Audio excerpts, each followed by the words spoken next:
माघी गणेश जयंती म्हटलं की जल्लोषच असं म्हणायला काही हरकत नाही. प्रत्येक ठिकाणी, सार्वजनिक ठिकाणी हे गणपतीचं आगमन झालेलं असतं. तर अशाच प्रकारे रत्नागिरीतील गणपतीपुळे येथे मोठ्या उत्साहामध्ये ही माघी गणेश जयंती साजरी केली जाते. तर हे आहे गणपतीपुळ्यातील गणपतीचं मंदिर. रेखीव असं एक नंबर मंदिर आणि बाहेर आहे उंदीर आणि त्याच्यामध्ये कानामध्ये जे सांगितलेलं असतं ते खरं होतं असं किंवा ते पूर्ण होतं असं सगळ्यांची श्रद्धा आहे. तर त्याच्यामुळे ते गणपतीच्या कानामध्ये काही गोष्टी मागितल्या जातात. तर ही मुलगी बघा किती एवढ्याशा दोरीवरती उभी राहून स्टंट करत होती. हे डायनोसॉर बघून तर मला भीतीच वाटली.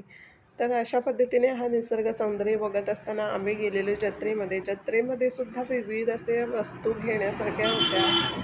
त्यानंतर हे स्काय ड्राईव्हसुद्धा होतं आणि त्याच्यानंतर पालखीचं आगमन झालं. पालखीचं दर्शन घेऊन आम्ही निघालो.